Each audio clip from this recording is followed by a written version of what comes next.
welcome to Hard Copy, coming to you from our studios in Abuja. I'm Maokpe Ogun. Merry Christmas to you and all of yours. It is indeed the season to be jolly, relax, and spend quality time with family. And speaking of family, that very nucleus of society, which seems to be in grave danger today, given the many threats which it faces. What premium do we place on that little but all-important unit? What premium do we place on raising our children who grow up to be the next leaders and workforce of tomorrow? The next generation who will decide through the values and norms we'll instill in them what shape society will be in tomorrow and for years to come. Well, a recent conversation with a colleague in the office left both of us reeling in laughter because we could have sworn that our parents had studied the same manual for parenting, and that will go for many people around my age bracket. However, we're now being told that these techniques don't fit into the modern age anymore. So tonight, I want to learn more. I want us to open our minds, question what we already know, and ask if today's parents and guardians have been fully equipped to nurture and raise the next generation. My guests tonight are Dr. Vivian Okoye, who's an optometrist by training, but now a certified child psychologist. You're welcome to the program. Thank you for having me. And we also have with us Ogunkanmi, who is a parenting coach and a child psychologist as well. Ladies, welcome to the program. Thank you for having us. Well, you have both written books on the subject matter. Mr. Toyin, you have written this book, Smart Parenting, and Dr. Okoye, you have this book, Your Toddler and You. Yes. Now, child whisperers, child psychologists, I don't know if child psychologists existed, but parenting coaches, I know that term probably did not exist 10 years ago. Yeah. No. So how did you know this was a path for you? I mean, what was the void you saw in society that you thought needed to be filled? Okay. Like you said, the family is the nucleus of the society, and anything we want to achieve as a society boils down to, we're a product of family members, we're a product of the people who come from families, and our society is a reflection of what is happening in the family. As an optometrist, I worked on a project some time ago. It's called the Bartimeus Project. We went around schools in Abuja to screen young children between the ages of 6 and 12. That's people in the primary schools. And I saw a huge gap. Apart from... What did you see? Now, you have children who are suffering from a lot of issues that parents were not aware of. Let me give you an instance. I had a child who was blind in one eye, and the parents did not know. And when we told him to bring his mom to the clinic for further investigation, he said, I don't get to see my mom in the morning. Before I wake up in the morning, she has gone to work. And by the time she comes back from work, I'm already asleep. So I will bring the nanny. I'll tell the nanny to tell my mom. Growing up myself, my parents did an okay job with what they knew at the time. But I felt that there was a lot of emotional gap. Our parents were more focused on providing the physical than being available emotionally or trying to connect. So when you see, when you look in the society, you see a lot of people who have that self-esteem issues. We have a lot of children who cannot express themselves. You have people who have issues with delayed gratification. These are all a reflection of what is happening in the home. And when you see what is happening in the society, you know that we have to speak up. We have to get it right at the basis of the society. So was that your story as well? For mine, that wasn't my story. My story was all about me. When I had my son, my first child, How many do you have now? I have 3. My first is going to be 16, 14. 16? You're teenagers already. Great. So I have 2 teenagers and a preteen. So mine started, I stumbled into parenting based on the fact I was looking for help. I was seeking knowledge. I was seeking more tools to raise my children properly. So my first son... Why did you think you needed help? Okay, let me start with it. My first son, he is a strong-willed child. And you know, I'm not strong-willed. I'm more of the quiet child, obedient child. Do this, I'll do that. Sit down, I'll sit down. So imagine having a child you have to tell to sit down and he wants to do the opposite. And at that point in time, I just couldn't connect. The only thing I knew how to do then was to either scream at him, either beat him or just shout at him. I was doing more of control more than connecting. So I realized that the way I was raising him is the same way I was raising my second and my third. So my house, people could just walk into my house and you could hear people shouting. They're trying to settle their differences by screaming. I was like, no, I can't continue like this. There is something I need to do. So the process of seeking help, I realized that I had to start with myself first. So parenting starts with the parent. You need to be in that place where you're emotionally stable, you're mentally prepared, and physically fit to raise your children. So I had to seek help for myself. I went for emotional intelligence training. I went for anger management training. And anger management? Oh, yeah. Yes. I had to go for that. Yes. And, the reason is that I've been soft-spoken. Imagine someone that's soft-spoken and you're bottling up so many issues. The day you would feel you're going to explode real bad. And that was what was happening to me. I could be very quiet, but in the process, over time, when I had to explode, I would explode really bad. So I went to seek help for myself. And in the process, I realized that there might be other parents out there who really need this help. And that was why I went for certification in parenting, coaching, and that's why I'm a parenting coach today. Well, I'm going to give up one major secret today. I mean, I was in no hurry to become a parent because I understood very, very clearly the responsibility it places on you. The instance you just painted, talking about the child who says, I cannot bring my mother because before I wake up in the morning, she's gone. By the time she gets back, I'm asleep. Yeah. Isn't that more the demand of today's society rather than the parents not wanting to connect with the child? Because I'm sure there are many mothers out there who feel guilty. Perhaps it is during this holiday period that they will have that time to connect and see what has been happening in their children's lives. Can you break it down? How do you expect parents to cope with parenting their children and the demands of modern day society? Well, the demands of modern day society is very undeniable. You have to work, you have to make money because the bills are not smiling. But then we also say you should try to, as much as possible, strike a balance. When we say be there for your children or show presence, it doesn't have to be, it is not equated in the number of hours you spend, but how present you are when you're with your child. You can spend 5 minutes with your child, but be present and let the child know that I am here for you.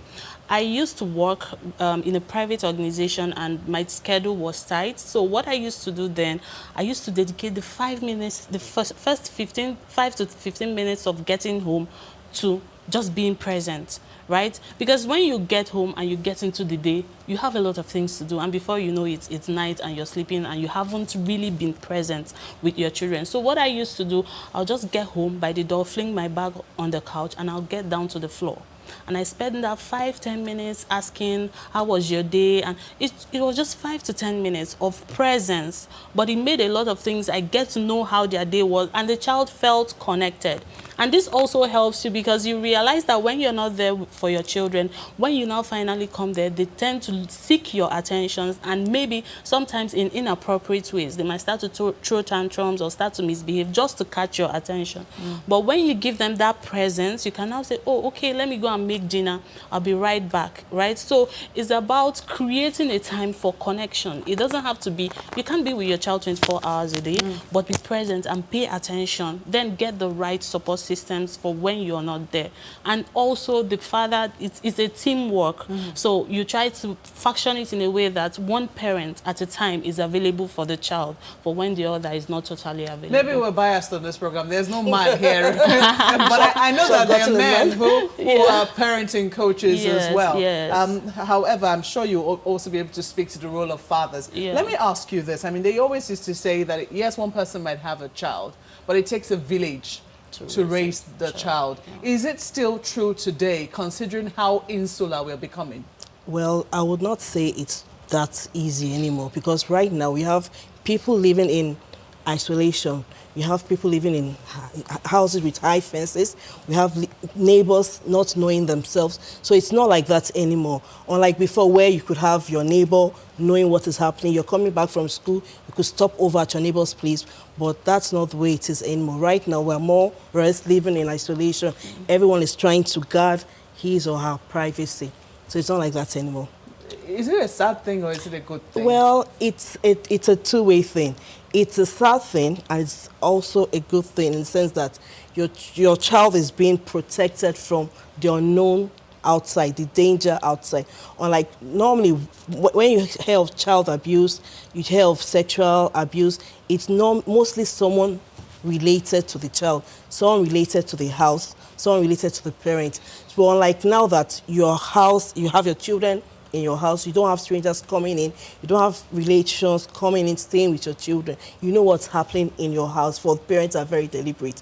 Unlike before where you could have one uncle, one cousin. Most cases of sexual abuse has been due to family members known, extended family members known, people known to the family. So I think it's a two-way thing. It's a good thing and it's not a good thing. Yeah, because I was going to take Dr. Vivian on a post that she made recently when the holidays were about to start. You put this up on Instagram. You said, don't let anyone bully you into bullying your child. Yeah. And you said change of environment might affect your children's behavior. You're most likely to experience tantrums. Yeah. But the difference is that it may be happening in front of many eyes, watching and pressuring you in a way that suits their ideas and ego, which might be true, but when you talked about the eyes, the judgmental eyes, being the eyes of aunties, uncles, grandmas, and grandpas, I was like, what's she talking about? Are you saying that these people have no role in raising children? No, I'm not saying they don't have a role. Of course, you can have somebody who would encourage you to do the right thing when you're doing, obviously, something that is not good for your child. But what I was just trying to pass across by that post was, make sure that the decision you're making is for the best interest of your child. Most times, parents overreact to their children's behaviors, especially in public, not because of the magnitude of what the child did, but because a lot of people are watching you to do something. Like your child is crying in public. Probably the child is hungry. On a normal day, if people were not judging you with their eyes, you would have probably said, oh, hold on, we're soon going to get to the food. And then these people are looking at, why is the child crying? Why can't you're a bad mother? As in, that's what you sense. People are looking at you like you don't have control over your child, and then before you know it, you're triggered and you flip, and then you're hitting a child whom you obviously know is complaining about something that is a legitimate frustration for them, right? So what I was just passing across by that post is, in as much as there are going to be lots of advices from people, take them with a smile, but do what is best for you and your child by time. Oh, yeah, but I mean, I've been there, the judgmental eyes. I know that I have looked at children in church when they are running up and down, and I'm wondering, what are the parents of the children? Why are they running everywhere? You know, that has happened, and it's still happening. Would you say that parents of today are a little more relaxed with raising children, or do they feel the demands that the way they feel that they should raise their children in the way that they were raised? I don't know if you've seen that. There are actually two answers to that. You have some parents wanting to give their children everything based on the fact that, oh, while growing up, my parents didn't provide this for me. My parents they were not that financially buoyant to do certain things for me. So you have certain parents wanting to spoil the children. That's one extreme. The other extreme is you have another set of parents that they want to be strict. You have to do things the way this was how my mom taught me, and this is the way you have to do it. Not putting into cognizance the child's personality, the child's love language, the child's learning style. So that's why I said that they're child's actually personality, love language, and learning style. At what age are we talking about this? Children come with personalities. Children are born with personalities. And we have to start acknowledging that. Oh, yes. You need to, one of the best way for you to connect with your child is you understanding your child, you knowing who that child is. I tell parents, every child is unique. Like I have 3 children, they're all different. The way A behaves is different from the way B and C.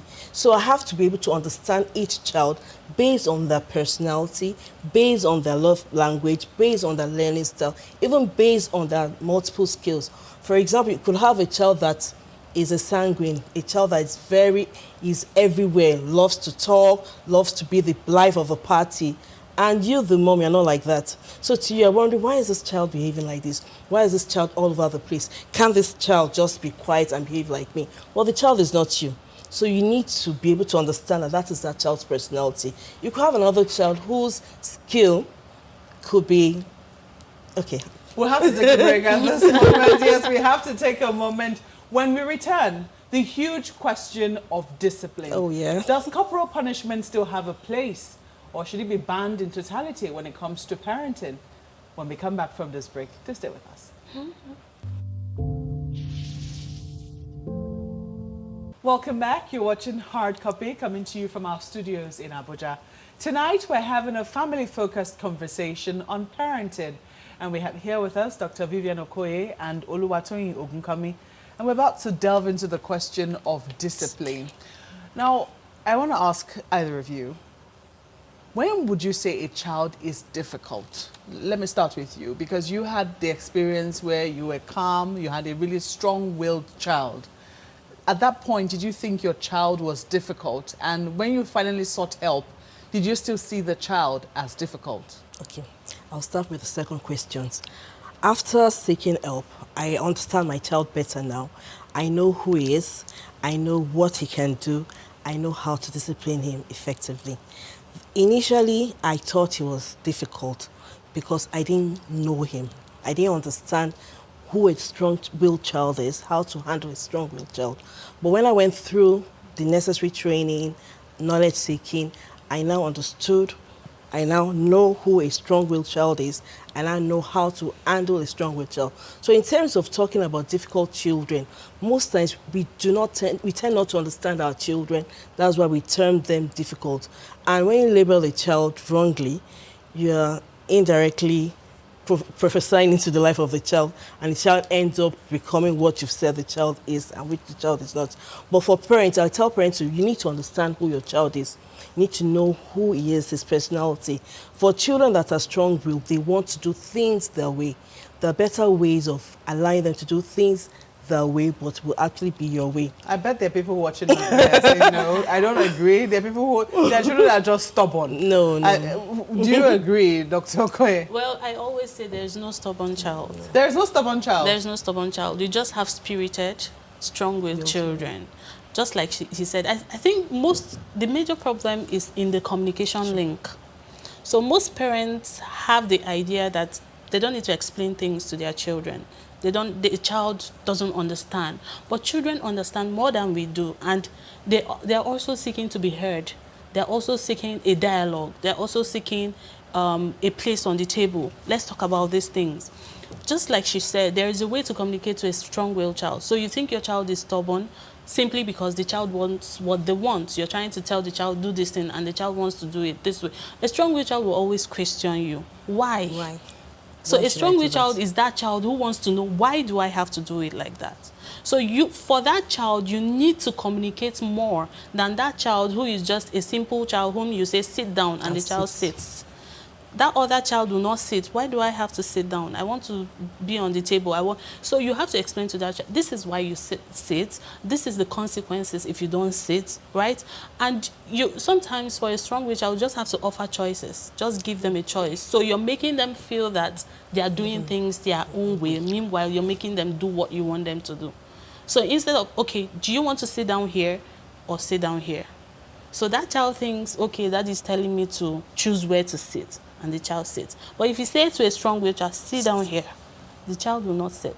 The child will want to push your limits and try to see if they can have their way. So it's about effective communication. First, understanding your child and their personality and learning how to communicate to that personality.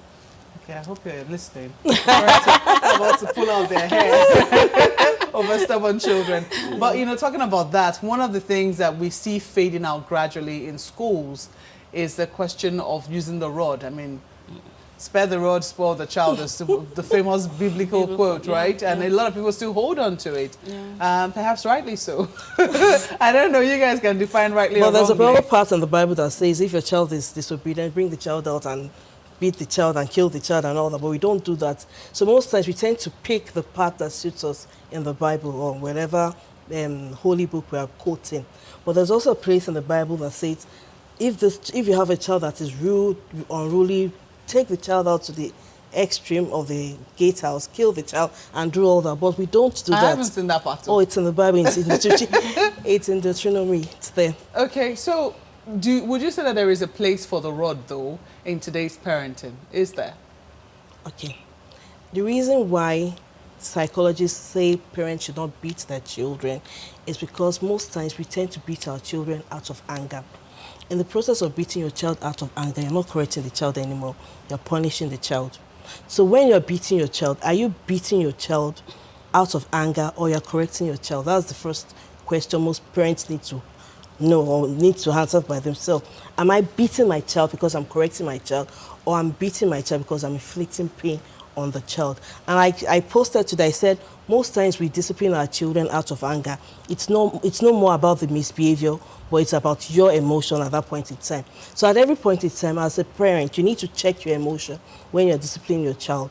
Am I disciplining this child to correct the child, or I'm disciplining this child to inflict pain on the child? Very important question. That's a major distinction, whether you're correcting to inflict pain or whether you're disciplining to correct. Okay, so how you've already talked about differentiating.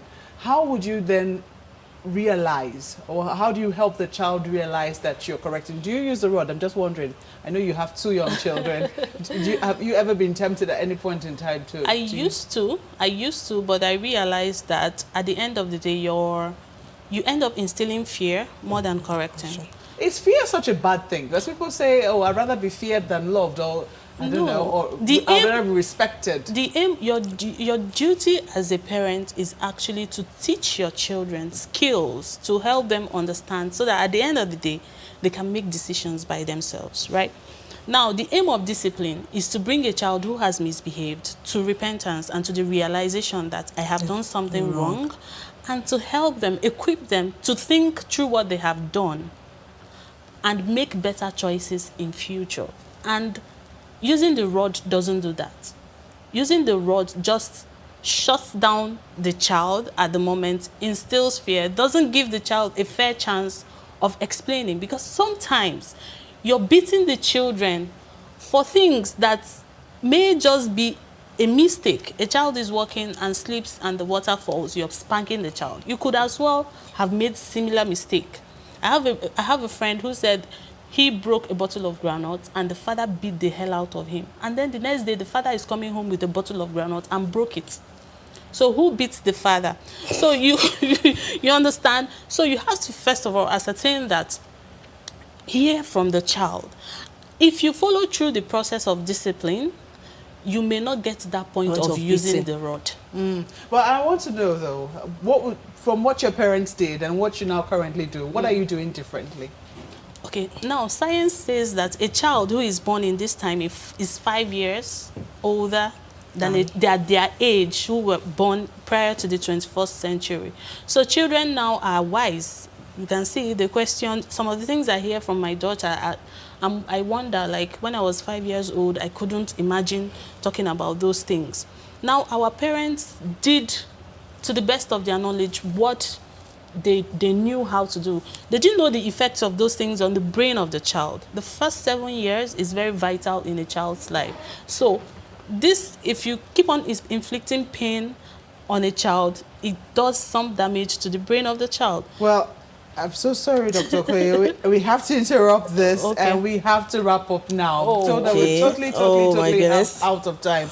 But I have to thank both of you. And I know that this is a conversation that will be ongoing. Yes. I'm sure our viewers, if you're on Instagram, you can follow either of them, Dr. Vivian Okoye and Oluwatoyin Ogunkanmi.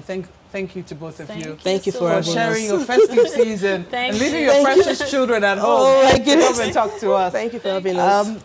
Well, that's how we leave the program tonight. We hope that you've enjoyed it and learned a thing or two about raising children. We also hope to hear from you. Use the handles showing on your screen to give us some feedback.